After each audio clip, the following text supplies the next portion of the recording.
Hello,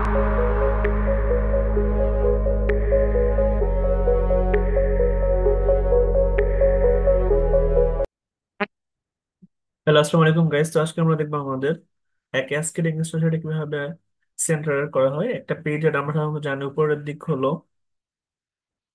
top, নিচের দিক হলো বটম, আর এটা হলো লেফট সাইড, এটা হলো রাইট সাইড। তো এটার যে মাঝখান যে লেভেলটা থাকে এটাকে বলা হয় সেন্টার। তো আমরা যদি চাই একটা ছবি অথবা কোনো কন্টেন্টকে মাঝখানে নেওয়ার জন্য সেখানে আমরা সেন্টার এলিমেন্টস ইউজ করি। আর আমরা যদি যে হরিজন্টালি এবং ভার্টিক্যালি কাজ করার জন্য সেক্ষেত্রে আমরা উপর এবং নিচের দিকে ইউজ করে থাকি। ঠিক আছে।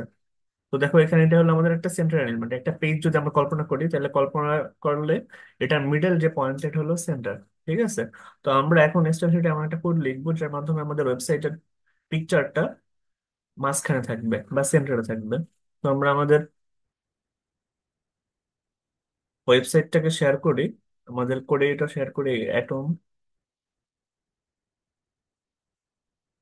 তো দেখো অ্যাটম শেয়ার হয়ে গেছে। তো অ্যাটমের যে আমাদের স্টাইল শিটটা আছে দেখো তো, স্টাইল শিটের জন্য আমরা যেহেতু আমরা সেন্টার ইউজ করতে চাই সেই জন্য আমরা আমাদের কিওয়ার্ডটা লিখছি কি ডট সেন্টার। তো সেন্টার যদি আমরা খুঁজে পেতে চাই সেক্ষেত্রে আমাদের মার্জিনটা অটো করে দেওয়া লাগবে, অটো মানে 1। আর আমাদের উইথটা তো হবে 60%। আমরা যে সেন্টার নিচ্ছি সেটার উইথ হলো 60%। আর এখানে যে বর্ডারটা দেবো সেটা সলিড বর্ডার দেবো 3 পিক্সেল করে।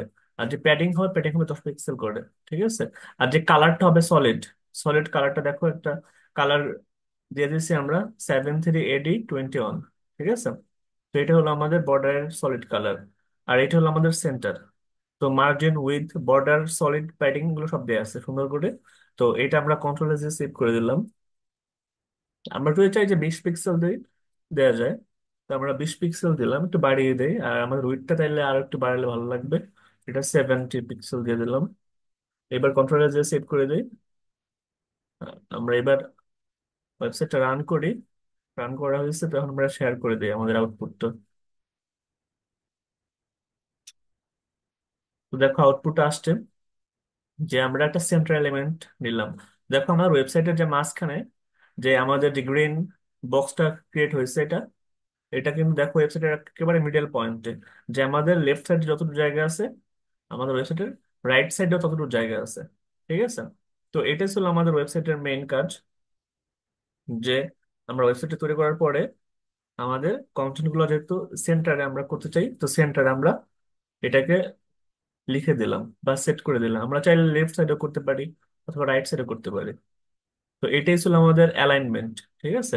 যে আমি আমাদের ওয়েবসাইটে আমাদের কন্টেন্ট গুলো রাইটে নাকি লেফটে নাকি সেন্টারে থাকবে।